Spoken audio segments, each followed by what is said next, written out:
Hey guys, what's up, it's Flynn here, and today we're going to be talking about Bane mods and why I use them on most of my builds. Often, I end up getting comments like, Flynn, why use Bane mods when you can just use something like Vigilante Armaments or something else like Hammershot? In fact, most of the comments that I get when I show off a weapon build using a Bane mod are a lot more stupid, ignorant, or rude, and it really disheartens me from making weapon build videos in general. But I'm still here doing what I do, so obviously they don't affect me that bad, and that's because I know when we're talking about DPS, using Vigilante Armaments over a Bane mod in my builds is wrong. But people don't get that because when they throw on a mod like Vigilante Armaments or Hammershot or something, they see the green numbers on their stats for their weapon and they instantly come to the conclusion that they are dealing more damage than anyone who is not using their specific build. This leads to comments like, hey Flynn, your build is trash or garbage, even though in most of the videos I get these comments in, near the end I usually list a bunch of other mods that you can use over Bane mods such as Bladed Rounds, Argon Scope, Vigilante Armament, Shred, or another element.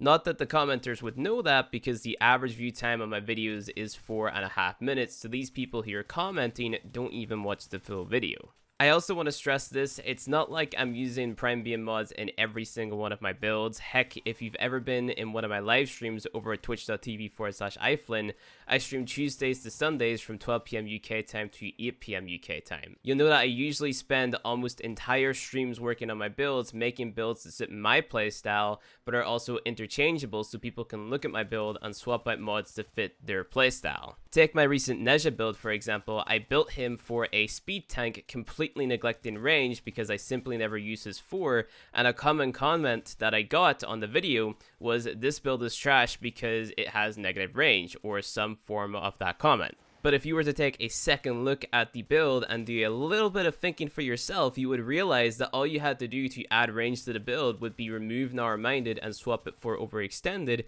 and maybe even swap Streamline and replace it for Stretch.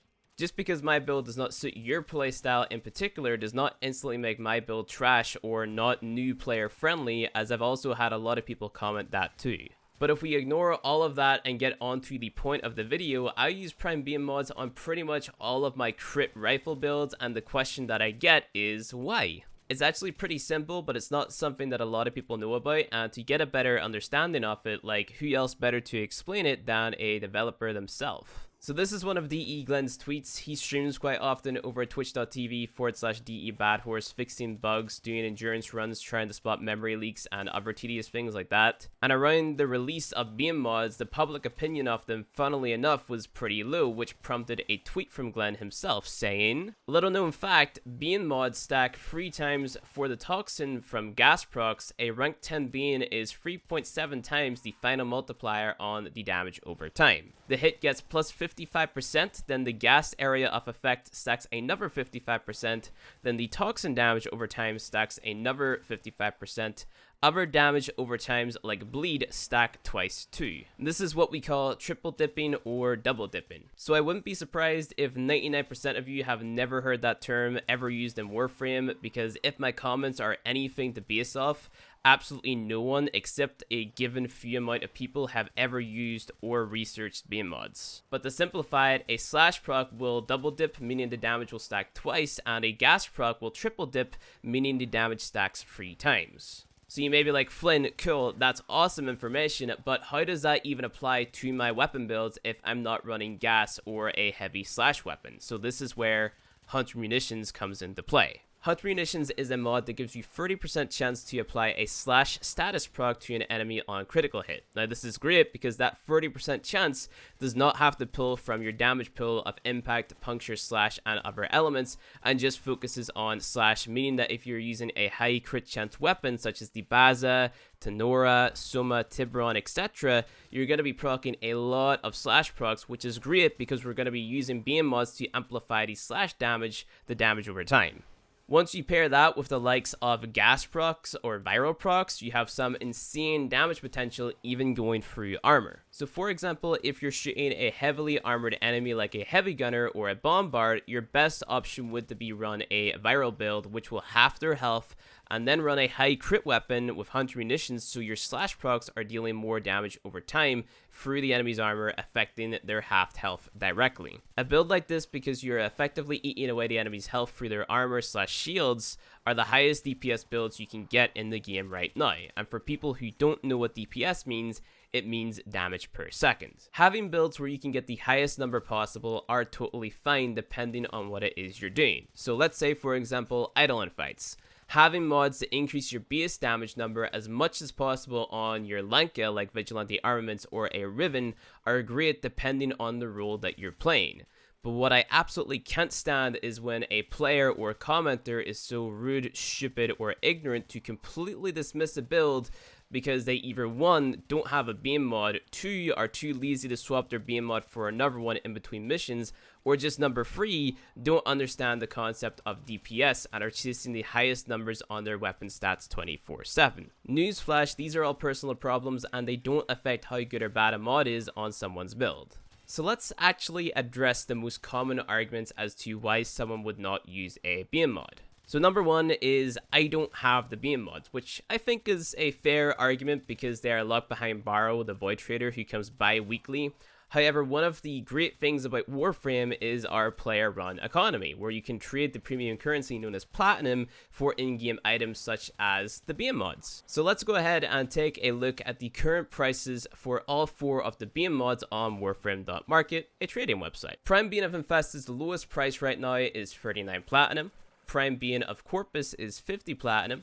Prime Bane of Grenier is also 50 Platinum. And Prime Bane of Corrupted, the one that I think should be the most expensive next to Prime Bane of Grenier, is 30 Platinum. So that is like 1 or 2 Prime sets, which is not even mentioning like the other 50 ways that you can earn Platinum in game. Heck, some of those mods you can buy just by selling like 1 Prime part, such as a Saren Chassis or something. So there is argument number 1 pretty much debunked.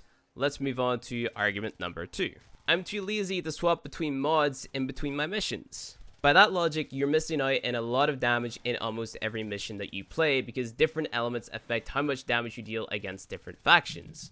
For example, playing against Grenier, you want to be modding for either Corrosive plus Fire or Radiation plus Cold, as Corrosive plus Fire gives you 100% extra damage versus Heavy Gunners and any other enemy with Ferrite armor, where Radiation plus Cold gives you 100% extra damage versus Bombards plus any other enemies using alloy armor. Versus the Corpus, you want to be using Magnetic plus Toxin or Gas plus Cold. Magnetic gives you 75% bonus damage versus shields, and Toxin damage will affect the enemy's health directly through their shield, kind of like a slash proc. Whereas if you're using a high status weapon, using gas may be beneficial because gas clouds proc a ton of overtime toxin procs, and cold gives you 25% extra damage versus the enemy's shields. Versus the infested, using corrosive for 75% extra damage versus the ancients is beneficial, and then using fire damage for a bonus 25% extra damage versus the lighter units tends to give you higher damage too. So if you're not swapping your elements between missions, you're pretty much just missing out on damage regardless. It's not a problem that's limited to just Bane mods, it's how the entire game is structured. And the third scenario is if you don't understand DPS, there is honestly not much I can do for you at that point. It's kind of up to you to be doing research on what DPS is and how you can implement it into your own gameplay. So if you still don't believe me, I went into the simulacrum to demonstrate Prime Bane versus Vigilante Armaments on a similar build on the Dread. The build that has Prime Bane of Corrupted on it versus this level 155 Heavy Gunner kills him in 4 shots consistently to the head, where the Vigilante Armaments build kills him in 8 shots consistently to the head. The funny thing is, the build isn't even optimized for the Prime Bane mod, as we're not running viral damage to half the enemy's health. We're running the 90% elemental mods to hit the highest damage numbers possible, and even though the Prime Bane build is hitting lower numbers, it's still killing them faster.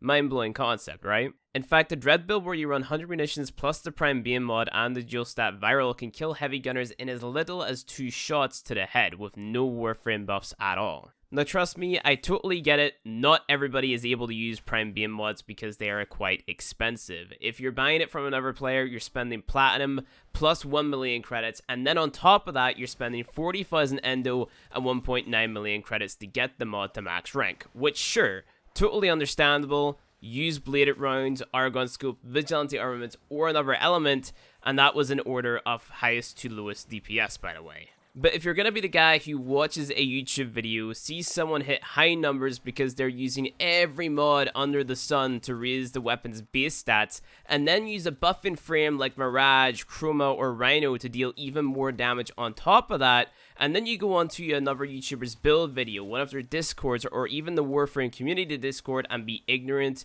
rude, or act stupid towards the people who are trying to help you and they're doing everything they can to help you, I really don't have any time for you. I don't make these videos to mislead or harm people's gameplay. You would have to be extremely dumb to think so. I started making Warframe videos out of pure frustration at other players running the 30% impact, puncture, and slash mods in my endurance runs of tier 3 and tier 4 defenses back in the day, so I could help them help me and we could all get our Lucky Prime systems together. I know with this type of video I'm not talking to everyone. There is a silent majority of people who love and understand a lot of the guide content that I put on the channel, and they also understand that things can become outdated, and myself as a human being, I'm not perfect. I can make mistakes, especially trying to upload a video every single day, but I try my best to amend those mistakes where and when I can, be it making an entire video or simply responding to a question on stream. I really try my best. But seeing people be nasty to myself or other members of the community, as the Rebecca would say, is not very Tenno-like, and I personally feel that rude comments like the ones you see on many build videos is the same reason you don't see people put out a lot of build videos nowadays, and I also think it just gives Warframe content creation in general a bad reputation, but what do I know, I've only been doing it for like 2 or 3 years. Heck, if you don't believe me, May 18th, 2016, Megami put out a video where he expressed his frustrations with commenters constantly saying that his builds suck, etc. It looks pretty bad, doesn't it? I guess I'll leave you guys with this. Here's my viral crit hunt munitions build that you can use on every single crit rifle in the game, and all you're going to have to do is swap out the Prem Bane mod depending on the faction that you're going against. This will get you free pretty much all of the casual content in the game, sorties included, unless there's like, I don't know, a level 100 Lephantis or something. Bring a different weapon for that, or like a frame like Titania for a buttload of DPS. If you ever have any questions about any builds at all, please don't hesitate to ask in a nice manner. You can join my Discord at discord.gg/iflin or the Warframe community Discord, which I'll link in the description below. Both of these servers have help and build channels with a bunch of people who are willing to help you with builds and guidance in the game, implying that you're respectful about it. And other than that, that is pretty much it. Bane mods are good when used in the right context, just like any and every other mod in this game, minus a select few like ammo drum, maybe. I don't know. Leave your opinion in the comments section below. If you liked the video, go ahead and hit like. If you want to see more Warframe content from me, hit subscribe, and I'll see you guys in the next one.